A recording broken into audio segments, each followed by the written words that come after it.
Hello friends, subscribe करें हमारे channel को और बेल आइकन को भी दबाएं ताकि सारी लेटेस्ट। अस्सलाम वालेकुम my YouTube viewers, welcome to my YouTube channel. मैं हूं डॉक्टर हिरा। दोस्तों, उम्मीद करती हूं कि आप सब बिल्कुल ठीक होंगे, खैरियत से होंगे। दोस्तों, आज जो मेडिसिन में डिस्कस करूंगी आपके साथ वो है होम्योपैथी के HR43 ड्रॉप्स। दोस्तों, HR43 ड्रॉप्स यूज़ होते हैं for controlling baldness and promoting hair growth. यानी कि हम इन्हें यूज़ कर सकते हैं अगर हमारा हेयर फॉल यानी कि हमारे बाल बहुत ज़्यादा गिर रहे हैं, गंजपन का सामना है और हम प्रमोट करना चाहते हैं अपने हेयर ग्रोथ को, यानी कि जो नए बाल हैं वो अगर नहीं उग रहे, गंजपन का सामना करना पड़ रहा है, तो ऐसी कंडीशन में आप HR43 ड्रॉप्स को यूज़ कर सकते हैं। दोस्तों, पहले तो हम बात कर लेते हैं कि कौन कौन से कॉजेज़ होते हैं जिनकी वजह से हमें हेयर फॉल का या बॉल्डनेस का यानी कि गंजपन का या फिर बाल गिरने की जो कंडीशन है इसका सामना करना पड़ सकता है। सबसे पहले तो दोस्तों जो कंडीशन है वो है हेरिडिटी, यानी कि जेनेटिकली आपकी फैमिली हिस्ट्री में अगर ऐसे ही आ रहा है कि सबके बाल बिल्कुल फैमिली में या तो हल्के हैं या फिर हेयर फॉल का इशू है, क्योंकि जो कुछ हमारी चीज़ें ऐसी होती हैं कि जेनेटिकली अगर हमारी फैमिली में सबको वो इशू है तो उसके तकरीबन नियर अबाउट 90 to 95% चांसेस हैं कि आपको भी वही सेम प्रॉब्लम सफ़र करनी पड़े, आपको उस प्रॉब्लम को फेस करना पड़े। तो दोस्तों, एक कॉज ये भी हो सकता है हेयर फॉल का कि अगर आपकी फैमिली हिस्ट्री में हेयर फॉल का या बॉल्डनेस का इशू प्रॉब्लम है तो फिर मे भी आपका ये भी कॉज हो आपके हेयर फॉल या बॉल्डनेस का। ठीक है। सेकंड कंडीशन इसकी हार्मोनल चेंजेस भी हैं। दोस्तों, हमारे कुछ ऐसी कंडीशन भी होती है मेडिकली कि हमारी बॉडी के अंदर अगर हार्मोनल चेंजेस आ रही हैं, क्योंकि हार्मोन्स भी हैं जो कि बहुत इफ़ेक्ट करते हैं हमारे हेयर ग्रोथ को, हमारे हेयर फॉलिकल क्योंकि हमारे बनेंगे हमारे हेड पे तो ही उसमें से हेयर्स की ग्रोथ होगी। तो अगर हेयर फॉलिकल ही बनना रुक जाएंगे तो फिर जो हेयर फॉल है वो तो होने की वजह से बिल्कुल गंजपन हो जाएगा, आपकी हेयर की ग्रोथ दोबारा नहीं होगी। ठीक है। तो हार्मोनल चेंजेस एक मेडिकल कंडीशन है, अगर आप इसे सफ़र कर रहे हैं तो मे भी आपको बाल्डनेस का सफ़र करना पड़े। इसके अलावा आप कोई मेडिकेशन कर रहे हैं, कोई सप्लीमेंट्स ले रहे हैं तो उनके साइड इफ़ेक्ट्स के तौर पर भी आपको हेयर फॉल हो सकता है।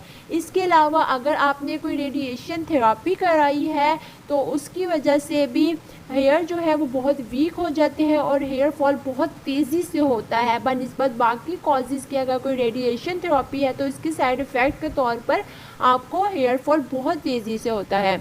इसके अलावा अगर आपकी स्ट्रेसफुल कंडीशन चल रही है, आप एक स्टूडेंट हैं और आपके ऊपर स्टडी का बहुत ज़्यादा बर्डन है, ख़ासतौर पर एग्ज़ाम्स के दिनों में अक्सर स्टूडेंट्स को ये होता है कि हेडेक बहुत ज़्यादा रह रही होती है, तो दिमागी कमज़ोरी की वजह से, स्ट्रेस लेने की वजह से उनमें हेयर फॉल स्टार्ट हो जाता है। या फिर कोई जॉब होल्डर्स हैं या फिर ऐसे जॉब होल्डर्स जिनका नज़र का काम ज़्यादा है तो उनके भी दिमाग की कमज़ोरी बहुत ज़्यादा हो जाती है और दिमागी कमज़ोरी जो है वो डायरेक्ट इफ़ेक्ट करती है हमारे हेयर्स की ग्रोथ को और हमें हेयर फॉल स्टार्ट हो सकती है। ठीक है।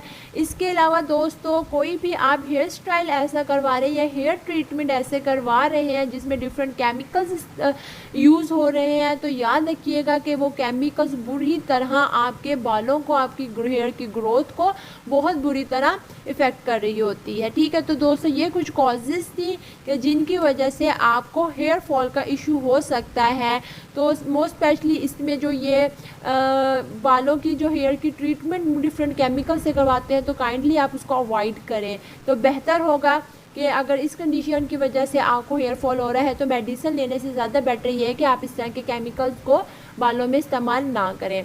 तो अब हम चलते हैं कि कौन कौन सी कंडीशन में आप HR43 ड्रॉप्स को यूज़ कर सकते हैं। तो दोस्तों, एलोप्सिया यानी कि बाल गिरने का गंजपन की एक हालत होती है जो कि मेल और फीमेल दोनों में पाई जाती है। मेल में तो ये होता है कि मुकम्मल तौर पर गंजपन हो जाता है, लेकिन फीमेल्स में ये होता है कि गंजपन नहीं होता लेकिन सर से बहुत ज़्यादा हेयर फॉल होता है और बाल बिल्कुल हल्के हो जाते हैं कि साफ़ जो हमारा स्कल्प होता है, ये जो हमारा सर होता है, इसकी खाल जो है वो प्रॉपर नज़र आने लग जाती है, इतना ज़्यादा हल्के फीमेल्स के बाल हो जाते हैं। तो अगर एलर्जिया का सामना करना पड़ा है मेल और फीमेल किसी को भी, तो आप HR43 ड्रॉप्स को यूज़ कर सकते हैं। इसके अलावा दोस्तों जो हेयर प्रॉब्लम देखने में आजकल आ रही है वो ये है कि वक्त से पहले जो हमारे यंगस्टर्स हैं उनके अंदर, इवन के बच्चों के अंदर भी अब ये देखने में आ रहा है कि वक्त से पहले बाल या तो ग्रे होने लग जाते हैं या फिर सफ़ेद हो रहे हैं। ये आजकल बहुत ज़्यादा इशू देखने में आ रहा है। तो अगर आपको ऐसी कंडीशन है तो आप उसमें भी HR43 ड्रॉप्स को यूज़ कर सकते हैं, ठीक है। तो आपका फर्दर जो हेयर कलर है वो चेंज होने से रुक जाएगा।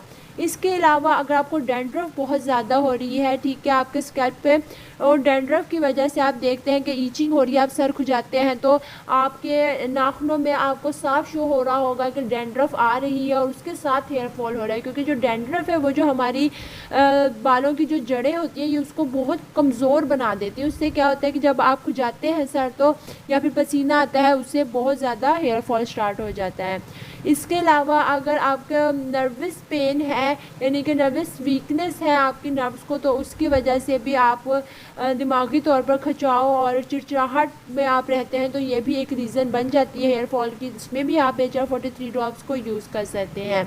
और स्कूल गोइंग जो स्टूडेंट्स हैं उनको अगर हेडेक बहुत ज़्यादा रह रही है और हेडेक की वजह से उनका जो हेयर फॉल है वो ज़्यादा हो रही है या हेयर ग्रोथ अच्छी तरह से प्रमोट नहीं हो रही, तो दोस्तों आप उनको भी HR43 ड्रॉप्स यूज़ करवा सकते हैं। ये उनकी जो स्ट्रेस है उसको रिड्यूस करके, रिलैक्स करके उनकी जो हेयर ग्रोथ है उसको प्रमोट करेगा। तो अब हम बात कर लेते हैं डोज़ की कि HR43 ड्रॉप्स को हमने यूज़ कैसे करना है। दोस्तों आपने लेना है हाफ़ कम फ्रेश वाटर, सादा पानी जो आप इस्तेमाल करते हैं आपने वो लेना है। पानी ठंडा इस्तेमाल कभी भी मेडिसिन के लिए नहीं करना, चाहे कोई भी मेडिसिन आप यूज़ कर रहे हैं, आपने कोशिश ये करनी है कि सिंपल प्लेन वाटर आप यूज़ करें, आप पानी ठंडा इस्तेमाल नहीं करेंगे। तो आधा कप आपने पानी लेना है, उसमें आपने 10 से 15 कतरे HR43 ड्रॉप्स के ऐड करने हैं और दिन में आप इसे 3 दफ़ा इस्तेमाल करेंगे। लेकिन आप चिड़चिड़ाहट और हेयर फॉल बहुत ज़्यादा फील कर रहे हैं तो आप इसकी डोज को 3 से 4 टाइम्स भी कर सकते हैं, ठीक है। और क्योंकि 4 आवर्स के बाद आप मेडिसिन रिपीट कर सकते हैं, तो आप 4 दफ़ा दिन में इसे इस्तेमाल कर सकते हैं। और इस्तेमाल आपने ऐसे करना है कि कोशिश करनी है कि खाना खाने से या तो आधा घंटा आप पहले इस्तेमाल करें या आधा घंटा बाद इस्तेमाल करें, ठीक है, ताकि जो वो आधे घंटे का पीरियड है उसमें आप कोई भी और चीज़ खाएं पिए ना। और मेडिसिन लेने से पहले इस बात का ख्याल रखना है कि आप कुल्ली करके सादे पानी से अच्छी तरह मुंह को साफ़ कर लें, ठीक है। इंशाल्लाह आपके लिए ये इफ़ेक्टिव रहेगी। अगर कोई भी आपने क्वेश्चन पूछना हो तो आप कमेंट सेक्शन में मैसेज कर पूछ सकते हैं। Thank you.